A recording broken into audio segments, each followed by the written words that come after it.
بسم اللہ والصلاۃ والسلام علی رسول اللہ وعلی آلہ وصحبہ ومن والہ بعد۔ ناظرین السلام علیکم ورحمۃ اللہ وبرکاتہ۔ اسلامی فتوحات جو کہ رمضان المبارک میں ہوئیں، اس سلسلے کی ایک اور فتح جس کو فتح عظیم قرار دیا گیا ہے، اور اس فتح کا تذکرہ لے کر ہم آپ کے سامنے حاضر ہوئے ہیں۔ رسول اللہ صلی اللہ علیہ وسلم کے غزوات میں سے، جنگوں میں سے یہ سب سے عظیم ترین جنگ تھی۔ اللہ تبارک و تعالی نے قرآن مجید میں اس کو سورہ فتح میں بھی بیان کیا اور اس کے فتح مبین قرار دیا۔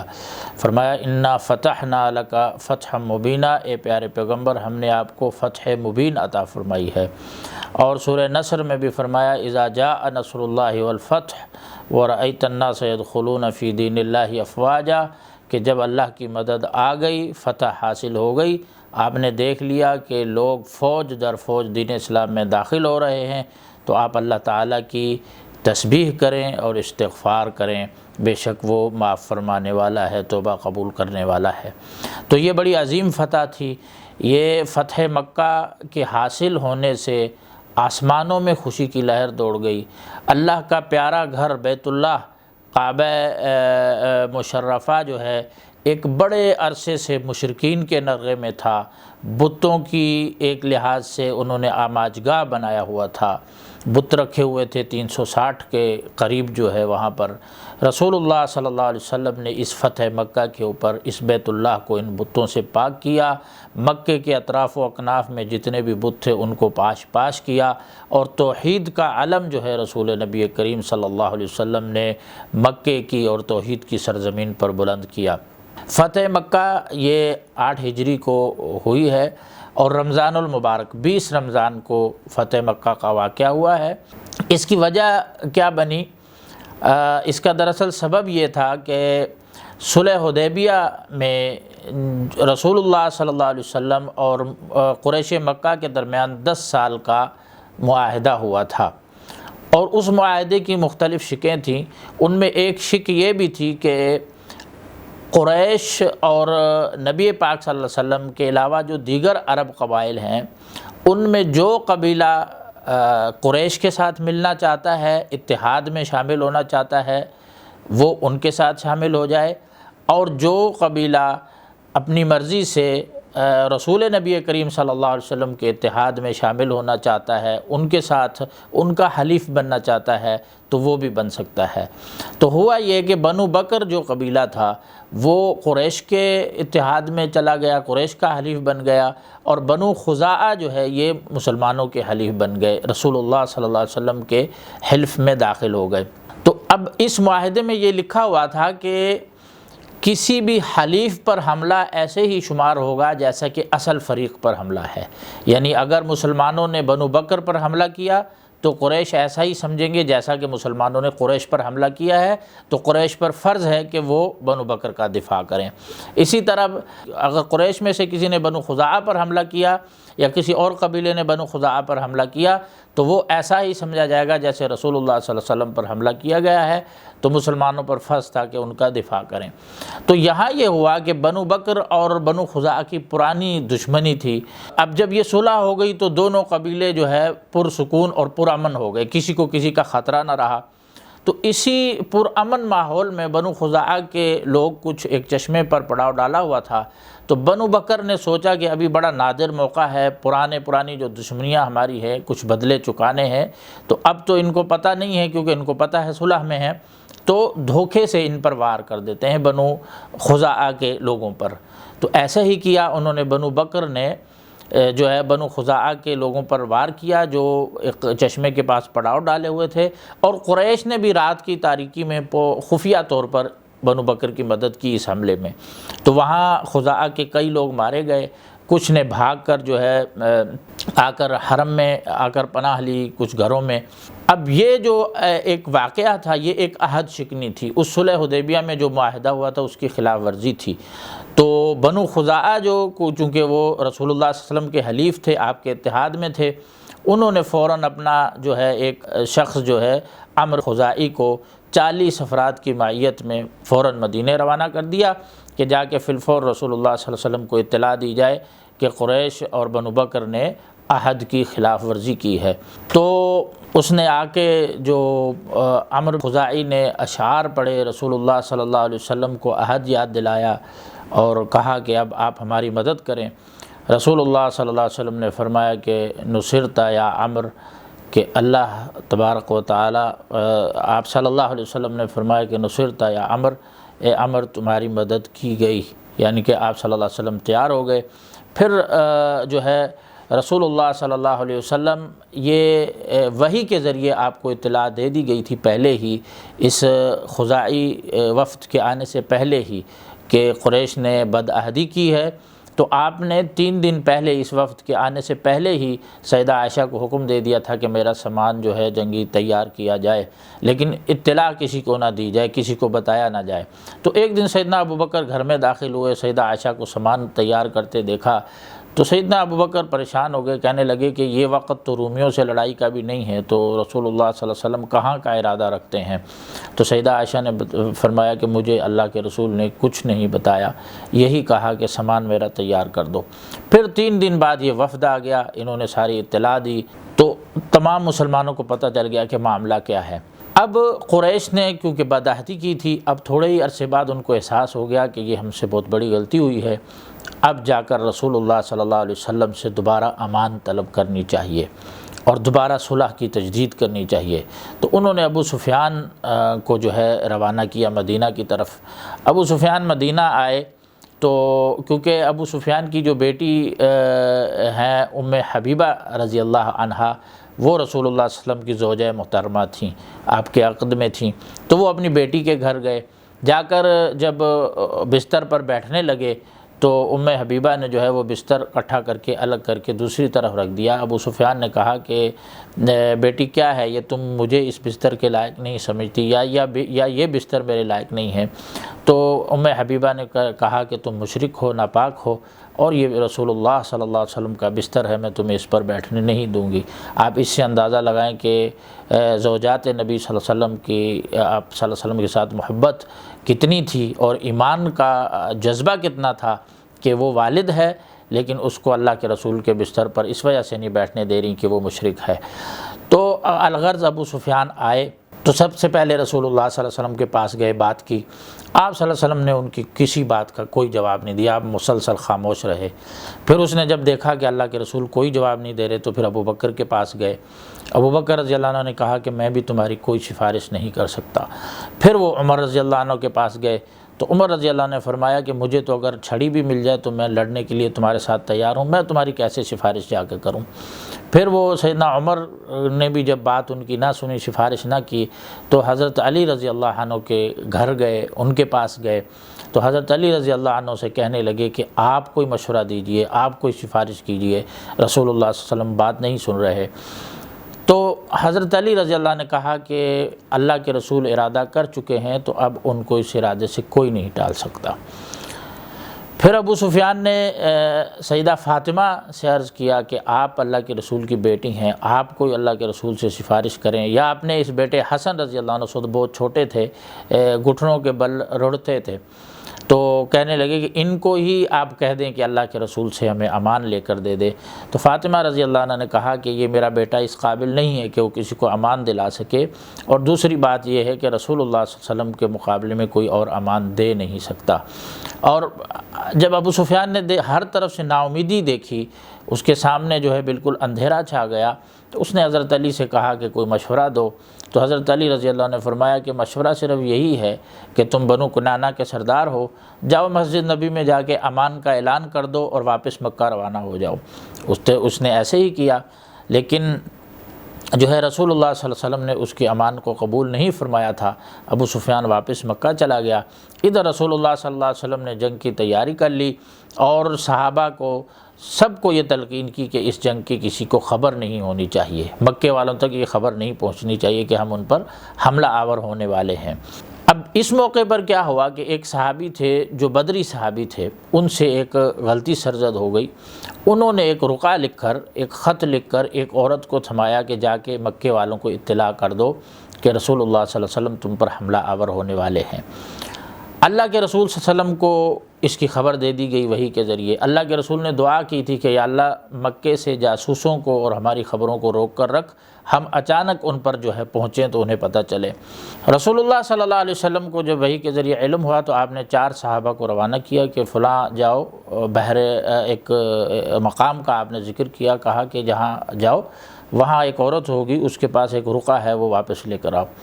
تو صحابہ گئے، سیدنا علی رضی اللہ عنہ بھی ان میں شامل تھے۔ تو صحابہ نے جا کے اس کے اونٹ وغیرہ کی کجاووں کی سب تلاشی لی، کچھ رقعہ نہیں ملا۔ اس عورت نے دراصل وہ رقعہ اپنی چٹیا میں بالوں میں چھپایا ہوا تھا۔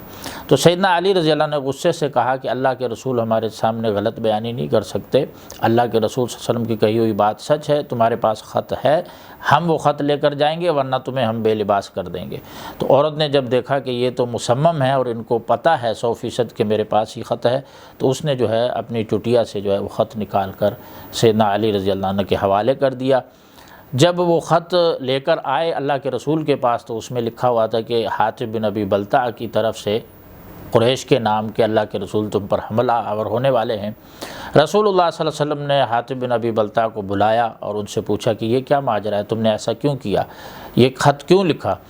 تو وہ کہنے لگے کہ اللہ کے رسول آپ میرے معاملے میں جلدی نہ کریں، جو ہے میں آپ کو وجہ بتاتا ہوں کہ کیا تھی۔ میرا ایمان آپ پر ہے، میں آپ کو اللہ کا رسول مانتا ہوں، اللہ تعالیٰ کی توحید کا اقرار کرتا ہوں، لیکن مسئلہ یہ تھا کہ میرے آل اولاد بچے جو تھے مکہ میں مقیم تھے، اور باقی جو میرے ساتھی ہیں صحابہ کرام مہاجرین، ان سب کے وہاں رشتہ دار ہیں، ان کے بچوں کی حفاظت کرنے والے ہیں۔ میرا وہاں قریش کے ساتھ کوئی رشتہ نہیں تھا، تو مجھے خطرہ تھا کہ یہ نہ ہو کہ وہ میرے بچوں کو کوئی نقصان پہنچائیں، تو میں ایک احسان کر دوں ان کے اوپر، ان کو اطلاع کر کے ہو سکتا ہے اس احسان کے بدلے وہ میرے بچوں کو کچھ نہ کہیں۔ تو رسول اللہ صلی اللہ علیہ وسلم نے فرمایا کہ اس نے سچ کہا ہے۔ سیدنا عمر رضی اللہ عنہ کو بڑا غصہ آیا، انہوں نے کہا اللہ کے رسول مجھے اجازت دیں، یہ شخص منافق ہو گیا، میں اس کا سر قلم کر دوں۔ تو آپ صلی اللہ علیہ وسلم نے فرمایا کہ عمر یہ صحابی جو ہیں حاطب جو ہیں، یہ غزوہ بدر میں شریک ہوئے تھے، اور غزوہ بدر کے بارے میں اللہ تعالیٰ نے فرمایا تھا کہ اہل بدر کو کہ آج کے بعد تم جو بھی کرو میں نے تمہیں معاف فرما دیا ہے۔ تو اللہ کے رسول صلی اللہ علیہ وسلم نے ان صحابی کو معاف فرما دیا، اللہ تعالیٰ نے بھی معاف فرما دیا، وہ ایمان پر بعد میں ثابت قدم رہے۔ الغز رسول اللہ صلی اللہ علیہ وسلم 10 رمضان کو جو ہے 10,000 کا لشکر لے کر مدینہ سے مکہ کی طرف نکلے۔ راستے میں جو ہے آپ کو عباس رضی اللہ عنہ بھی ملے جو اپنے بچوں کے ساتھ مسلمان ہو کر آ رہے تھے، آپ نے جو ہے انہیں بھی ساتھ لیا، اور آگے جا کر مرہ زہران نامی ایک علاقہ ہے مکے کے بالکل قریب، وہاں پڑاؤ ڈالا۔ وہاں جب پڑاؤ ڈالا تو رسول اللہ صلی اللہ علیہ وسلم نے 10,000 کے لشکر کو کہا کہ ہر ایک لشکر جو ہے، ہر ایک فوجی جو ہے وہ اپنے جگہ پر اپنا الگ چولہا جلائے۔ آپ صلی اللہ علیہ وسلم وہاں ایک مسلمانوں کی شان و شوکت کا اظہار چاہ رہے تھے، تو 10,000 جو ہے چولہوں پر آگ لگائی گئی۔ دور سے دیکھنے والا بڑا ہیبت اور خوف میں مبتلا ہو جاتا تھا۔ ابو سفیان ادھر اس کو خوف اور کھٹکا لگا ہوا تھا کہ کسی بھی وقت اللہ کے رسول جو ہے مکے پر حملہ کر سکتے ہیں۔ وہ کچھ اپنے ساتھیوں کو لے کر جو ہے باہر جاسوسی کے لیے نکلا مکے کے قریب کے علاقوں میں، تو جاسوسی کرتے ہوئے رات کے ٹائم اس لشکر کے قریب پہنچ گیا، اور دور سے اس نے دیکھی کہ اتنی زیادہ آگ جل رہی ہے، بڑا حیران ہوا، کہنے لگا کہ یہ کوئی عرب کا لشکر تو نہیں ہے، یہ تو بڑا عظیم لشکر ہے، پتہ نہیں کہاں سے آیا ہے۔ اسی اثناء میں عباس رضی اللہ عنہ رسول اللہ صلی اللہ علیہ وسلم کے خچر پر سوار ہو کر وہاں سے گزرے۔ ان کا ارادہ یہ تھا کہ کسی نہ کسی کے ذریعے مکے والوں کو اطلاع دے دی جائے کہ وہ باہر آ کر اللہ کے رسول سے امان طلب کر لیں قبل اس کے کہ اللہ کے رسول جو ہے ان پر تلوار کا وار کریں۔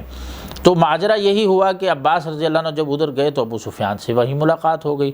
تو عباس رضی اللہ عنہ ابو سفیان سے کہا کہ یہ جو تم لشکر دیکھ رہے ہو یہ رسول اللہ صلی اللہ علیہ وسلم کا لشکر ہے، آپ کے سپاہی ہیں، اور آج جو ہے قریش کے لیے تباہی ہے۔ تو ابو سفیان نے کہا کہ اب مجھے بتاؤ کہ کیا کرنا چاہیے، کیا حیلہ وسیلہ ہے اس سے بچنے کا۔ تو عباس رضی اللہ عنہ نے کہا کہ میرے ساتھ خچر پہ بیٹھ جاؤ، میں تمہیں رسول اللہ صلی اللہ علیہ وسلم کے پاس لے جاتا ہوں اور تمہارے لیے میں پناہ طلب کر لیتا ہوں۔ ابو سفیان بیٹھ گیا تو عباس رضی اللہ عنہ انہیں رسول اللہ صلی اللہ علیہ وسلم کے پاس لے کر آئے۔ سیدنا عمر بھی پیچھے سے پہنچ گئے، انہوں نے کہا اللہ کے رسول یہ شخص بغیر امان کے یہاں آیا ہے، مجھے اجازت دیں میں اس کی گردن ماروں۔ لیکن عباس رضی اللہ عنہ نے بیچ میں حائل ہو کر رسول اللہ صلی اللہ علیہ وسلم سے سفارش کی، اور رسول اللہ صلی اللہ علیہ وسلم نے ان کی سفارش کو قبول کیا، اور ابو سفیان سے کہا کہ ابو سفیان تم نے اتنی یعنی کہ ہماری یہاں شان و شوکت دیکھ کر اور اللہ کی نصرت دیکھ کر ابھی بھی تمہارے دل میں خیال نہیں آیا کہ اللہ کے علاوہ کوئی اور معبود نہیں ہے؟ تو ابو سفیان نے وہاں تسلیم کیا کہ اللہ کے علاوہ کوئی معبود نہیں ہے، تو وہاں پر وہ مسلمان ہو گئے، اسلام میں داخل ہو گئے۔ پھر رسول اللہ صلی اللہ علیہ وسلم نے آگے اپنے لشکر کو حکم دیا کہ اب جو ہے مکے کی طرف روانہ ہوا جائے، اور رسول اللہ صلی اللہ علیہ وسلم نے عباس رضی اللہ عنہ کو حکم دیا کہ یہ گھاٹی کے بالکل آخری کونے پر ابو سفیان کو کھڑا کر دیا جائے، تاکہ جب مسلمانوں کے لشکر وہاں سے گزریں تو وہ مسلمانوں کی شان و شوکت کو اپنی آنکھوں سے دیکھ لیں۔ پھر قبائل گزرتے جا رہے تھے، جو بھی قبیلہ گزرتا ہر قبیلے کے سردار کے پاس جھنڈا ہوتا، ابو سفیان عباس رضی اللہ عنہ سے پوچھتے یہ کس کا قبیلہ ہے؟ وہ فلاں یہ بنو سلیم ہے۔ تو ابو سفیان کہتے مجھے ان سے کیا غرض؟ اسی طرح قبیلے در قبیلے گزرتے گئے، آخر میں رسول اللہ صلی اللہ علیہ وسلم جو مہاجرین اور انصار کی حفاظت میں جو ہے تشریف لا رہے تھے، سبز دستہ آپ صلی اللہ علیہ وسلم کا تھا، ہر طرف نیزوں اور تلواروں کی باڑ تھی جو رسول اللہ صلی اللہ علیہ وسلم کے گرد لگائی ہوئی تھی صحابہ نے۔ ابو سفیان کہنے لگا کہ آج جو ہے اس لشکر کا کوئی مقابلہ نہیں کر سکتا۔ الغرض اس لشکر جب وہاں سے گزر رہا تھا تو اس لشکر میں انصاری صحابی سعد بن عبادہ بھی تھے۔ سعد بن عبادہ نے جب ابو سفیان کو دیکھا تو انہوں نے یہ کہا ابو سفیان کو کہ الیوم یوم الملحمہ الیوم تستحل الکعبہ، کہ آج جو ہے خون ریزی کا دن ہے، آج کعبے کو حلال کر دیا جائے گا، یعنی وہاں پر بھی جنگ ہوگی۔ یہ جب ابو سفیان نے سنا تو فوراً جا کے رسول اللہ صلی اللہ علیہ وسلم سے عرض کی کہ اللہ کے رسول سعد بن عبادہ تو یہ کہہ رہے ہیں کہ آج خون ریزی کا دن ہے۔ تو رسول اللہ صلی اللہ علیہ وسلم نے فرمایا کہ سعد بن عبادہ غلط کہہ رہے ہیں، الیوم یوم الرحمہ، آج رحمت کا دن ہے، الیوم تعظم فیہ الکعبہ، آج کا دن جو ہے کعبے کی آج تعظیم کی جائے گی، کعبے کا نام بلند کیا جائے گا آج۔ رسول اللہ صلی اللہ علیہ وسلم نے پھر وہاں سے لشکر کو لے کر چلتے ہوئے آپ مکہ میں داخل ہونے لگے۔ مکہ میں داخل ہونے سے پہلے سیدنا عباس رضی اللہ عنہ نے جب ابو سفیان اسلام لائے تھے تو عباس رضی اللہ عنہ نے اللہ کے رسول سے کہا تھا کہ یہ جو ہے سرداری پسند کرتے ہیں، تو آپ ان کے لیے کوئی اعزاز تعین کر دیں۔ تو رسول اللہ صلی اللہ علیہ وسلم نے اس وقت 3 جگہوں کو امن کی جگہ قرار دیا۔ آپ نے فرمایا کہ جو شخص اپنے گھر میں گھس کر اپنا دروازہ بند کر لے وہ بھی پرامن ہے، اس کے لیے بھی امان ہے، اس کو کچھ نہیں کیا جائے گا۔ پھر آپ نے فرمایا کہ جو شخص بیت اللہ میں جا کر پناہ لے لے اس کے لیے بھی امان ہے، اس کو بھی کچھ نہیں کہا جائے گا۔ پھر آپ نے فرمایا کہ جو شخص ابو سفیان کے گھر میں داخل ہو کر پناہ لے لے اس کے لیے بھی امان ہے، اس کو بھی کچھ نہیں کہا جائے گا۔ تو یہ 3 امانیں رسول اللہ صلی اللہ علیہ وسلم نے مکہ میں داخل ہونے سے پہلے دی، اور اعلان کر دیا کہ جو ان 3 جگہوں پر جا کر چھپ جائے گا اس کو کچھ نہیں کہا جائے گا۔ الغرض رسول اللہ صلی اللہ علیہ وسلم بیت اللہ میں داخل ہو گئے، مسجد حرام میں۔ آپ نے سب سے پہلے آ کے حجر اسود کو بوسہ دیا، اس کے بعد آپ صلی اللہ علیہ وسلم نے طواف کیا۔ طواف کے دوران آپ کے ہاتھ میں کمان تھی۔ اس وقت مکے بیت اللہ کے اندر جو ہے 360 بت رکھے ہوئے تھے۔ آپ صلی اللہ علیہ وسلم اس کمان سے ان بتوں کو توڑتے جاتے تھے، گراتے جاتے تھے، اور قرآن مجید کے یہ آیت پڑھتے جاتے تھے وَقُلْ جَاءَ الْحَقُّ وَزَهَقَ الْبَاطِلُ إِنَّ الْبَاطِلَ كَانَ زَهُوقًا، کہ تحقیق حق آ گیا اور باطل جو ہے وہ چلا گیا، پاش پاش ہو گیا، بے شک باطل جو ہے جانے والا ہی ہے۔ اور آپ یہ بھی پڑھتے کہ جاء الحق وما یبدئ الباطل وما یعید، کہ حق آ گیا ہے اور اب باطل کی جو ریل پیل ہے وہ ختم ہو گئی ہے۔ الغرض رسول اللہ صلی اللہ علیہ وسلم نے طواف کیا۔ طواف کرنے کے بعد آپ نے عثمان بن طلحہ کو بلوایا، اور ان سے جو کیونکہ وہ کلید بردار تھے، چابی کعبے کی ان کے پاس ہوتی تھی، ان کو بلایا اور ان سے کہا دروازہ کھولا جائے کعبے کا۔ آپ نے دروازہ کھلوایا، آپ اندر گئے، اندر دیکھا تو مورتیاں پڑی ہیں، ان میں سیدنا ابراہیم اور اسماعیل کی بھی تصویریں تھیں، مورتیاں تھیں جن کے ہاتھ میں فال نکالنے کے تیر تھے۔ تو آپ صلی اللہ علیہ وسلم نے فرمایا کہ اللہ ان کو تباہ کرے، سیدنا ابراہیم اور اسماعیل تو فال نہیں نکالا کرتے تھے۔ غرض یہ کہ یہ شرکی عمل عمل تھا، لیکن مشرکین نے اس کو ان انبیاء کی طرف منسوب کر دیا تھا۔ اللہ کے رسول صلی اللہ علیہ وسلم نے تمام بتوں سے مکہ کا بیت اللہ کا صفایا کیا، اس کے بعد جو بھی وہاں تصویریں تھیں ان کو ختم کیا، پھر رسول اللہ صلی اللہ علیہ وسلم نے 2 رکعت بیت اللہ کے اندر ادا فرمائیں۔ رکعتیں ادا کر کے آپ جب باہر دروازے پر تشریف لائے، قریش سارے جمع تھے، وہ سوچ رہے تھے کہ آج پتہ نہیں اللہ کے رسول ہمارے ساتھ کیا ماجرا کریں گے۔ تو اللہ کے رسول صلی اللہ علیہ وسلم نے دروازے پہ آ کر قریش سے پوچھا کہ بتاؤ میرے بارے میں کیا سوچ رہے ہو میں تمہارے ساتھ کیا معاملہ کروں گا؟ تو انہوں نے کہا کہ آپ کریم ہیں، ابن کریم ہیں، آپ سے ہمیں خیر کی ہی توقع ہے۔ تو رسول اللہ صلی اللہ علیہ وسلم نے فرمایا کہ جاؤ، آج میں تمہیں ویسے ہی کہتا ہوں جیسا کہ یوسف علیہ السلام نے اپنے بھائیوں سے کہا تھا کہ لا تثریب علیکم اليوم، کہ آج تم پر کوئی سرزنش نہیں ہے۔ تو رسول اللہ صلی اللہ علیہ وسلم نے سب کو آزاد کر دیا، فرمایا آج تم سب آزاد ہو، کسی سے انتقام نہیں لیا جائے گا۔ اللہ کے رسول صلی اللہ علیہ وسلم نے 8-9 افراد کے نام گنائے، فرمایا کہ یہ 9 افراد جہاں پر بھی ملیں انہیں قتل کر دیا جائے۔ ان میں ایک اکرمہ بن ابی جہل، ابو جہل کے بیٹے بھی تھے، انہوں نے مسلمانوں کو بڑا تنگ کیا تھا، بڑا ستایا تھا ان 9 افراد نے۔ اللہ کے رسول نے اعلان کیا کہ انہیں جہاں بھی اگر کعبہ کے ساتھ چمٹے ہوئے بھی ملیں تو انہیں وہاں قتل کر دیا جائے۔ لیکن اللہ تبارک و تعالیٰ کی حکمت اور مشیت دیکھیں کہ ان 9 افراد میں سے 5 افراد جو ہے اس بعد میں مسلمان ہو گئے، جن کو اللہ کے رسول صلی اللہ علیہ وسلم نے معاف فرما دیا، اور باقی جو 4 افراد بچے ان میں کچھ لونڈیاں بھی تھیں جنہوں نے رسول اللہ صلی اللہ علیہ وسلم کے خلاف سازشیں کی تھی، وہ 4 جو ہے قتل کر دیے گئے۔ باقی 5 اکرمہ بن ابی جہل بھی مسلمان ہو گئے، صفوان بن امیہ بھی بعد میں مسلمان ہو گئے۔ تو الغرض یہ ہے کہ رسول اللہ صلی اللہ علیہ وسلم نے اس دن عام معافی کا اعلان کیا، کعبے کی حرمت کو بلند کرنے کا اعلان کیا۔ رسول اللہ صلی اللہ علیہ وسلم نے کعبے کے احکام بتائے کہ یہاں جو ہے خون ریزی منع ہے۔ آپ نے اعلان کر کے بتایا کہ اللہ تعالیٰ نے مجھے صرف اس لمحے اجازت دی ہے یہاں جو ہے وہ قتال کی، اس کے بعد اس کی حرمت قیامت تک قائم رہے گی جیسا کہ پہلے قائم تھی۔ یہاں کوئی قتال نہیں کیا جائے گا، یہاں کے درختوں کو نہیں اکھاڑا جائے گا، یہاں سب کا سبزہ نہیں اکھاڑا جائے گا۔ اللہ کے نبی صلی اللہ علیہ وسلم نے کعبے کی حرمت کی جو چیزیں تھیں وہ بیان فرمائیں، اور قریش کے لیے جو ہے عام معافی کا اعلان کیا۔ اور آپ صلی اللہ علیہ وسلم نے وہیں پر کھڑے ہو کے فرمایا تھا کہ کسی عربی کو اجمی کو کوئی فوقیت نہیں ہے الا بالتقوی، تقوی کے ساتھ جو متقی ہے وہی اونچا ہے، وہی بلند ہے۔ اس کے بعد رسول اللہ صلی اللہ علیہ وسلم نے جب یہ اعلانات فرما دیے، پھر آپ صلی اللہ علیہ وسلم ام ہانی کے گھر تشریف لے گئے۔ وہاں جا کے آپ نے 8 رکعت چاشت کی نماز پڑھی، صلاۃ الضحیٰ پڑھی، اور وہاں ام ہانی کے گھر میں ان کے 2 دیور جو ہے چھپے ہوئے تھے۔ تو رسول اللہ صلی اللہ علیہ وسلم سے وہ کہنے لگیں کہ اللہ کے رسول میں نے ان کو پناہ دی ہے۔ تو اللہ کے رسول نے فرمایا کہ جسے تم نے پناہ دے دی اسے ہم نے بھی پناہ دے دی ہے۔ الغرض رسول اللہ صلی اللہ علیہ وسلم بیت اللہ میں جب تشریف فرما تھے، سیدنا علی نے گزارش کی کہ اللہ کے رسول پانی پلانے کی ذمہ داری حاجیوں کو یہ ہمارے خاندان کے پاس ہے، تو یہ کلید برداری جو چابی کی ذمہ داری ہے یہ بھی ہمیں دے دی جائے۔ رسول اللہ صلی اللہ علیہ وسلم نے فرمایا کہ آج وفاداری کا دن ہے، نیکی کا دن ہے۔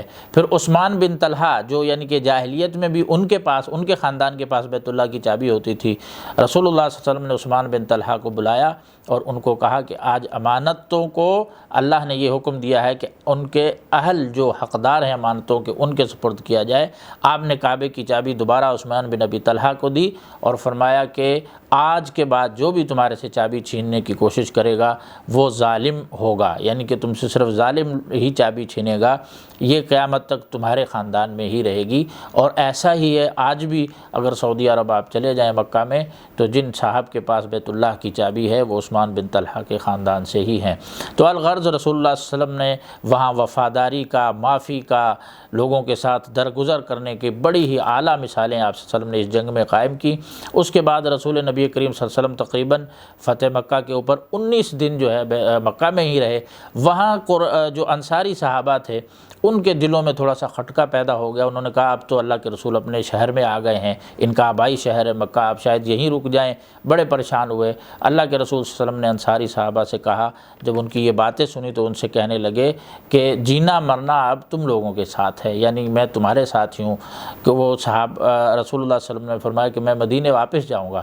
آپ 19 دن وہاں مکے میں رہے، اس کے بعد دوبارہ مدینے آپ صلی اللہ علیہ وسلم تشریف لے آئے واپس۔ وہاں جو 19 دن رہے، ان 19 دنوں میں رسول اللہ صلی اللہ علیہ وسلم نے مختلف چھوٹے چھوٹے وفود تشکیل دے کر جو عرب کے قرب و جوار میں بڑے بڑے مکہ کے قریب بت تھے، جیسے لات ہے، منات ہے، عزا ہے، رسول اللہ صلی اللہ علیہ وسلم نے وفد بھیجے، جا کر ان بتوں کو کہا پاش پاش کر دو، توڑ کر پھینک دو۔ سیدنا خالد بن ولید کو عزا کے پاس بھیجا، گئے، وہ وہاں ایک مورتی تھی، اس کو توڑ کے آ گئے۔ اللہ کے رسول صلی اللہ علیہ وسلم نے کہا کہ تم نے عزا کو بھی نہیں مارا، واپس جاؤ دوبارہ۔ وہ واپس گئے تو دیکھا وہاں ایک سیاہ رنگ کی عورت جو برہنہ ہے، بال اس کے پراگندہ ہیں، وہ بیٹھی ہوئی ہے۔ اللہ کے سیدنا خالد بن ولید نے تلوار کا وار کر کے اس عورت کو 2 ٹکڑے کیا۔